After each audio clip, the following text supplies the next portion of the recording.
Hey everyone, there's drama happening at the most unlikely government institution. Plus, new legislation goes in effect for the new school year, but can schools keep up? And parents, stop yelling at referees. No, I'm being serious because you'll get in trouble legally. It's time to talk about these stories and more with lead producer Dina Kesbeh. It's Tuesday, August 29th, 2023. I'm Raheel Ramzanali, and here's what Houston's talking about. Hey, it's Tuesday, and I've got Dina Kesbeh here with me. Dina, what's up? How are you? Yo, I'm doing great. How are you? I'm doing great. You know what? It's a good week so far. Kids are back in school. It's Tuesday, and it's going to be kind of like a short week, right? Like Labor Day is right there, and everybody sees it. We're almost there, so we got a nice break coming up. So I'm feeling pretty good. I know. I can almost taste it. Almost there. Almost there. I want to start with a really important question, okay? Have you ever found a stray animal here in Houston? And what did you do with it? Oh my gosh, all the time. I think that's how I got all my pets, actually. All my cats that I've had growing up. One, my favorite beloved Oreo, who died in 2017 after a long and loving and beautiful life, was found in the parking lot of my brother's elementary school. Okay. I know, it's bizarre. We love him. My mom's also a very cat lady. So if she sees a cat running around, you bet your dollar that she's going to wait it out, lure it in and take it home. Oh my gosh. So that's what we do with stray cats. we take them to the vet, get them their shots. We follow all this, the direction that, Brooke actually wrote up about in Houston about getting their shots, taking to the vet, doing all the checkups, and also getting them neutered so that we can, control the stray population. Yeah, that's huge. That's huge. And that's the reason I brought this up, was because one of the most stressful things to happen is when you find a stray pet, right? Especially in a neighborhood, because you're like, is this somebody's dog? Is this somebody's cat? There's no collar on it, because usually house pets don't have collars on. You're supposed to leave them on, but nobody does because it's annoying. Yeah. So that stress of what do you do? And yeah, Brooke wrote a really good primer on what to do. So I wanted to bring that up and give her some love because it is so good. It kind of takes away some of that stress of finding a pet. Because to me, it is the most stressful thing. I'll just be honest, because because then it turns into trying to find out who is this, who does this belong to? Then you got to go to the vet and get it scanned, the microchip, and then what happens if nobody claims it? Then what do? I don't want another pet in the house. Fair. And every single shelter is overpopulated right now. They don't have room for these pets, so it just turns so stressful. But this kind of calmed me down. I was reading about this story about how 85 dogs were found in a home in Pearland. They were found poor babies without water, no shade in this freaking heat, which is just insane to me. First of all, how do you fit 85 dogs in your home?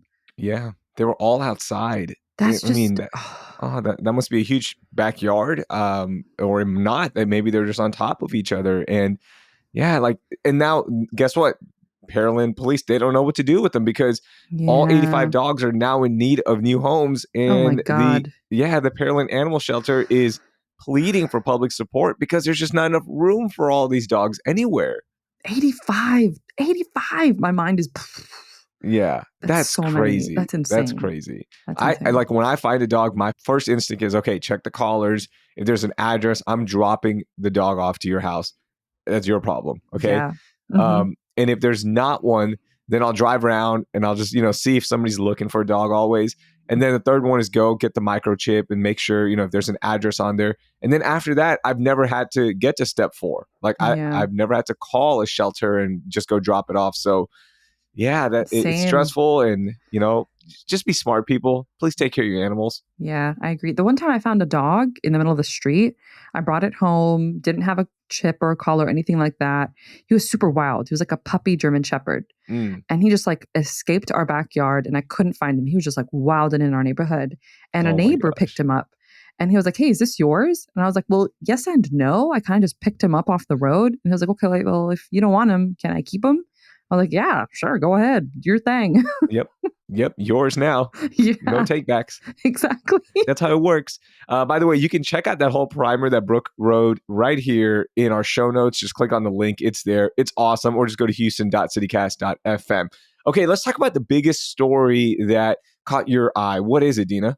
Oh, I was reading about how there's like a set of laws that schools are going to have to follow and amend to that go into effect September 1st.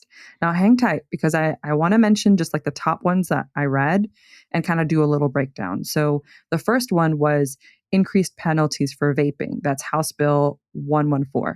So, that's going to require districts to take students from the class, place them into like, quote unquote, disciplinary alternative education program if they have one of those like e-cigs on them, vapes as they are well known, or they sell them or even deliver them to someone.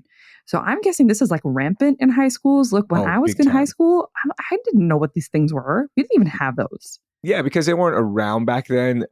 You had the kids in the back who would be smoking weed under the bleachers, or they just go outside and do it, and you'd see that every once in a while. But these are so much easier to just put in your pocket, get it out. You take a quick puff, and you move on with your day. But yeah, it is a My rampant problem right God. now. Not only in high school, I mean across our society, it's a big problem. Mm-hmm. But for high school students, there's so much research on the health impacts of this. I like this bill a lot. Like, let's Mm. get it out. Let's try to limit this as much as possible. Yeah. And I hope that also it's not just completely on teachers, but also parents at home need to be like looking out at their kids, seeing what they're doing and take these away and kind of educate Hmm. their kids about how this is destroying your body. Yeah. I mean, all this comes down to that, right? The teachers Mm-hmm. can do only so much per, Yeah. the 8 hours a day that they have the students. It really comes down to the parents. Yeah. The next big one, and this is a huge, super controversial, but more police presence in school. This is House Bill 3 that mandates that districts have a specific, like, district peace officer, school resource officer, or commission peace officer at every school during school hours. Apparently, this is supposed to help establish more safety. I don't know. Do you think more cops in schools is the solution? If nothing else is going to change, then yeah, go ahead and put an officer there. You know what? Lock Mm, every single door. And a lot of schools are already doing this, right? Like I know mm-hmm, the school that my daughter goes to, you can't get in without, being buzzed in through two doors. Every other door is locked. They mm, really focus on making sure that nobody can get in, right? Because you don't mm-hmm, want some kind of shooter coming on campus. And if somebody does somehow gets through, then having a cop there is a good idea, right? mm, Because maybe they can de-escalate the situation. I don't know.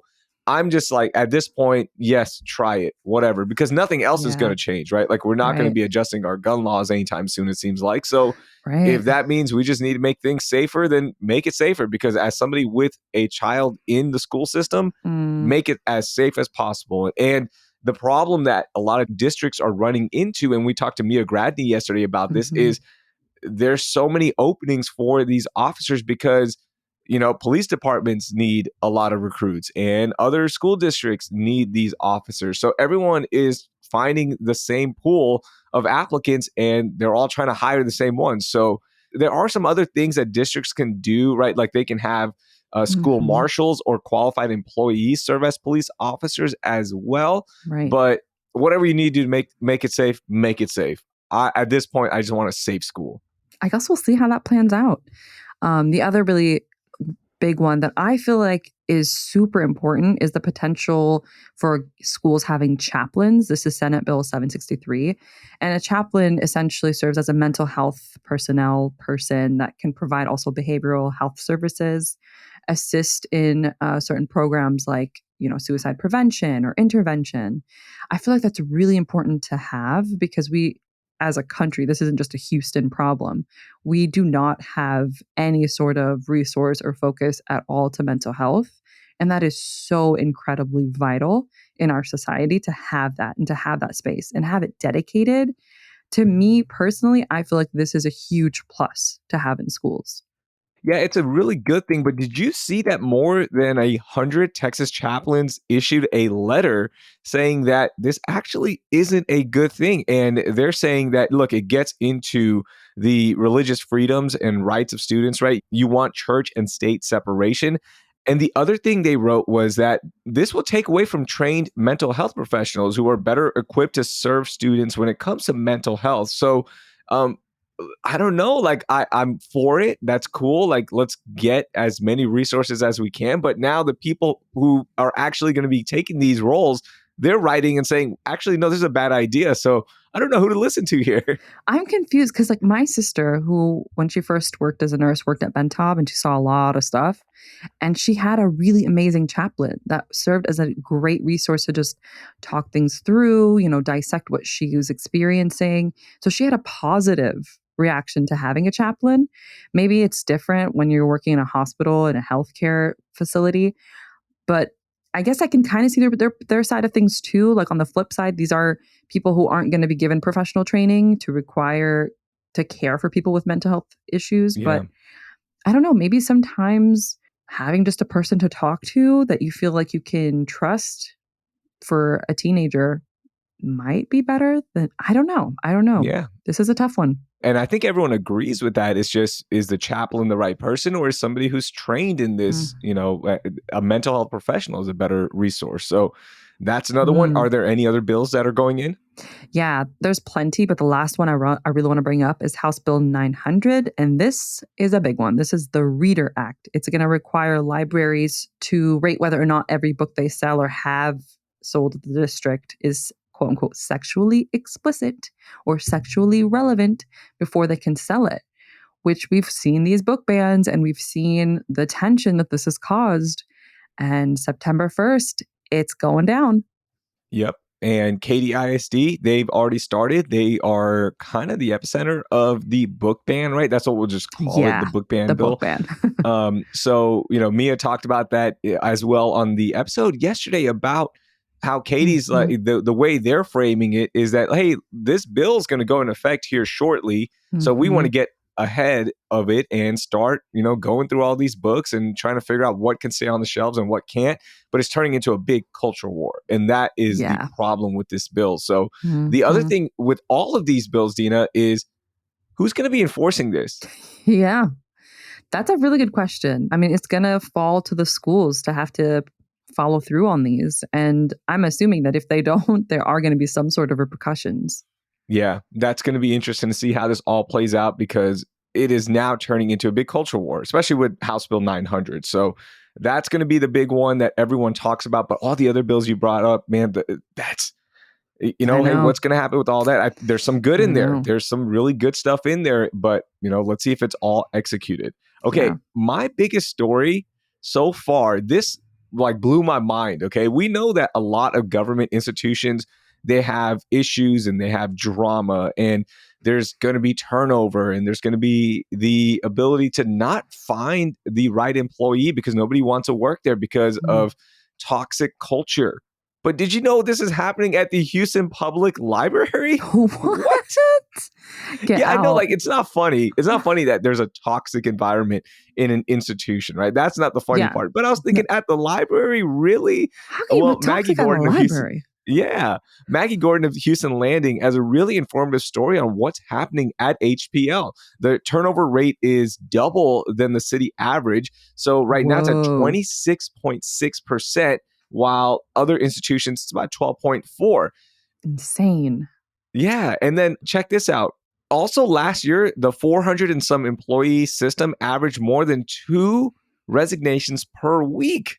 What? Oh my God. Yeah. And they've had vacancies of over 100 for a long time. So they can't find people. And in exit interviews, a lot of employees are saying it's just so toxic there, and the whole institution is just going down. So I didn't think I'd be talking about the library system today, but here we are. I mean, obviously, this has got to be management that's toxic if people are leaving left and right. So then who is management answering to? Clearly, there's a huge turnover rate. This is not normal. So why is nobody saying anything?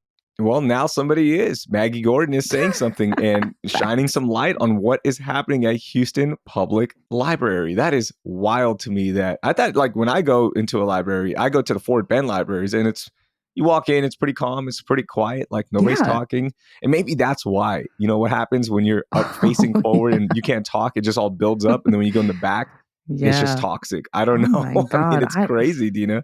I thought libraries are super chill, it attracts these eccentric personalities that are really fun, but Yep. Yikes. Some little drama to start the week. Okay, let's get in some rapid fire. I'm going to rip through 3 stories and get your opinions on it. The GOP picked H-Town to host the 2028 Republican National Convention. Now, this is going to bring in more than 50,000 people and bring an economic impact of $200 million. Now, while Texas remains a red state, shifting demographics and narrowing GOP margins in recent years have given Democrats a degree of hope in the state. But now the biggest convention come 2028 is going to be right here in H-Town. Your thoughts on this? Oh my goodness. On the one hand, economically, great for our city. Yay, high five, right? But I don't know. Morally? I mean, I guess, look, having Houston at the center of really big events, this being a big event, let's be real, it's good. It's positive. Are there going to be people that aren't going to be happy about this? 100%. Are people going to be protesting outside? 1,000%. You can bet that so many people are going to show up and protest outside wherever they plan to have the convention, because a lot of people are pissed.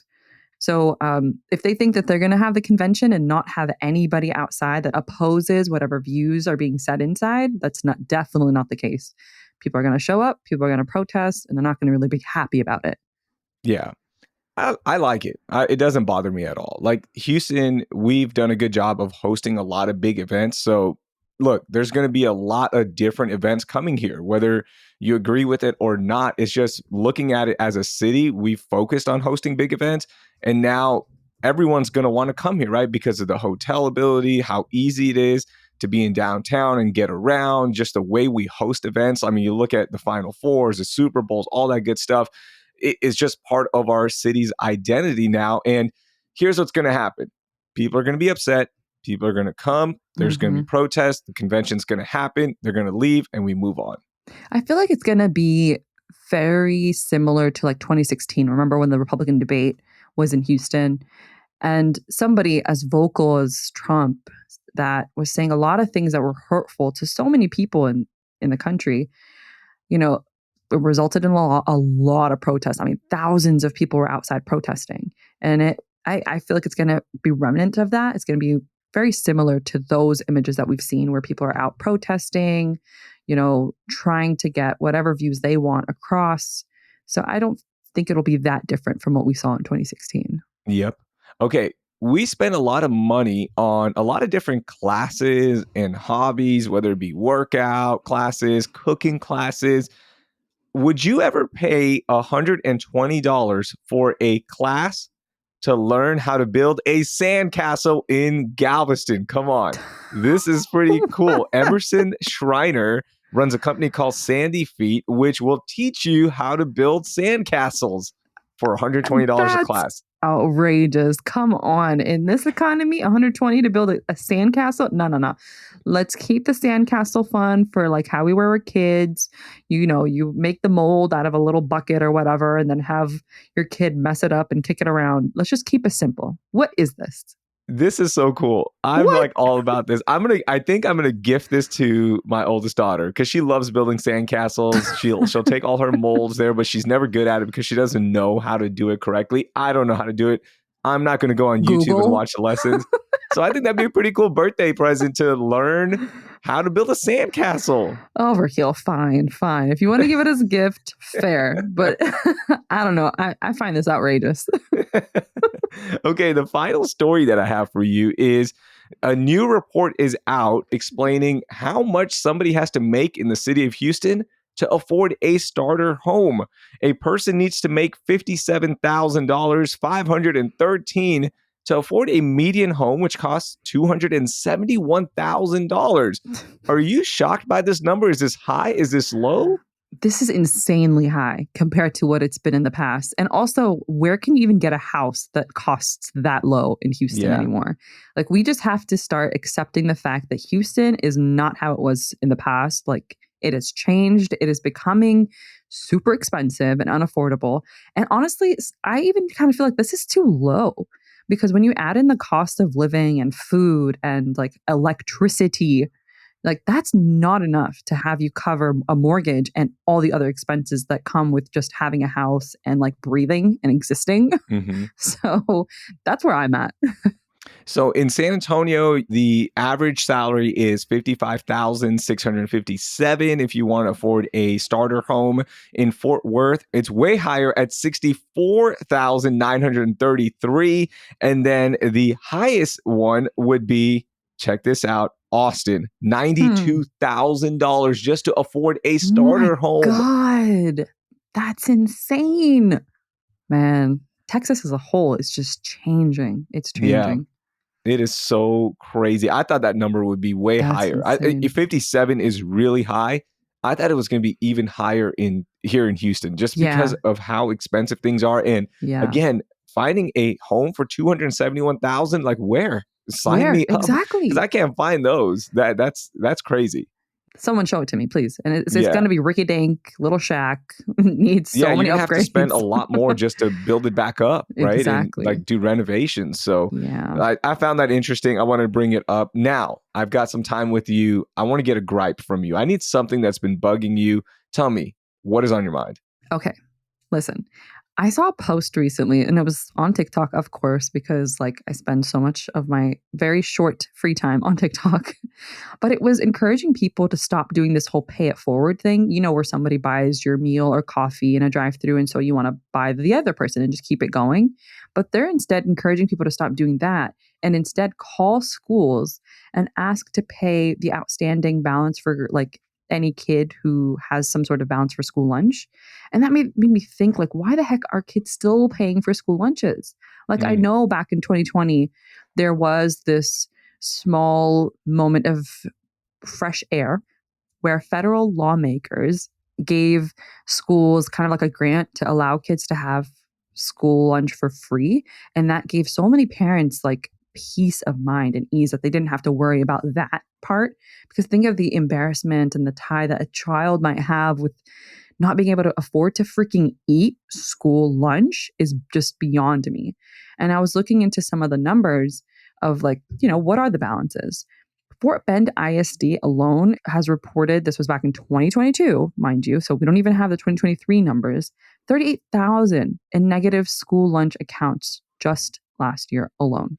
Yeah, it's wild. That COVID grant was so big, just, you know, having somebody in school during that time, it helped parents so much. Just talking to parents, like just having that peace of mind, like, okay, I know, like, I don't have to worry about making lunch. I don't have to worry about, you know, how are we going to pay for lunch? Of course, things were really tough during those years, right? Like people are losing their jobs. So it helped having that. And yeah, I don't understand why we can't just build that in. You know what?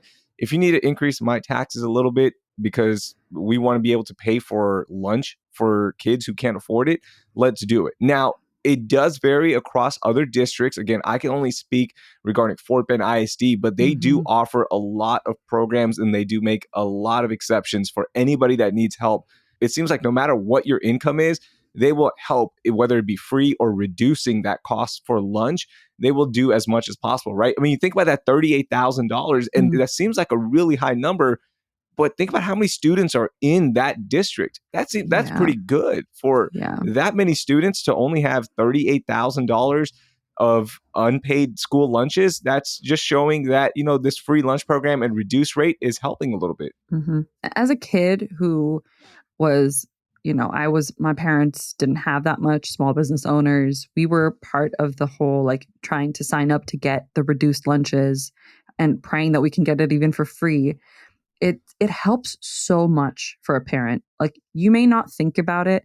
Oh, it's just $2.75 for a lunch in one day.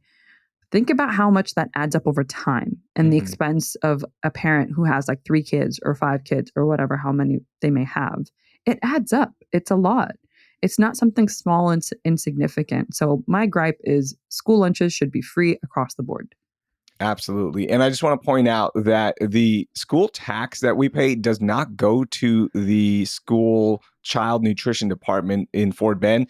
It does go to the general fund, which is for teacher salary, school operations, and stuff like that. So, whatever, create a new bond. I don't know. I'm cool with it. Like, because I'm with you, Dina. I've been there, right? I don't want any kid to feel like they can't afford lunch. So that would be pretty cool. Okay, my gripe as we get back to school and sports start back up, parents, please don't be that parent. And what I mean by that is when you're at games and your child is playing and the referee or an official makes the wrong call, stop yelling at them, please, because we're already seeing a big issue with not enough referees and officials, not only at school sanctioned events or UIL sanctioned events, but just across other leagues. So please stop being that parent, because there's also new legislation that if you are going to be yelling at officials and causing a scene or trying to pick a fight with them, you will be banned for 5 years from UIL events. So that means you won't be able to watch your kids play. So stop being that parent, please. Oh my gosh. I didn't even realize that parents be doing that. It's such a big issue, not only with school sanctioned stuff, but like even in leagues that I play in, we can't find enough officials because officials and referees are just leaving. They're like, this isn't worth it. Like, I'm only getting paid maybe $30 a game here. Why am I going to come out here, sacrifice my time? And yeah, I get paid $30, but then is it worth it when somebody's yelling at me and wants to pick a fight? No. It's a kid's game. Calm down, y'all. Calm down. It's not that deep. Exactly. And adults, we're the worst. Okay. Anybody that plays like rec league sports, hey guy, you're not going to make it to the NFL. You're not going to make it to the MLB. You're not going to make it to the NBA. Calm down. Calm down. Referees are going to make bad calls. That's part of the game. Treat them with some respect so we can have them come back out and have officials. Like, we had such a hard time just finding softball referees. It was impossible. God, that's insane. I can't believe people are like that. Yeah. It's wild, but I like this new legislation. You know what? Let's start cleaning this up, and maybe we can get more officials back into the business, because we need officials, all right? We need referees. So shout out to them. That's a good one. All right, Dina, that was fun. That's a good way to start the Tuesday and get things going. By the way, if you have any other stories that we might have left off, let us know. We've got information in our show notes where you can text us or email us with stories that are impacting you across the city. We'd love to know them as well. Thank you, Dina. Thanks, Raheel. This was fun. That was lead producer Dina Kesbeh. Do you want to learn more about H-Town? From restaurants to try to places to visit, we have you covered at houston.citycast.fm. Bookmark it and make it part of your daily routine. And don't forget, all of our podcasts are up there as well. That will do it for today. Thank you for listening, and I hope you learned something new.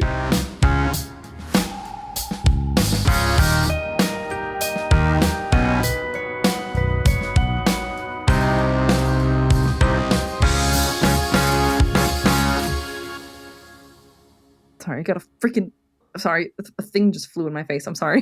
Oh my gosh. I think it was a little gnat. Damn these gnats.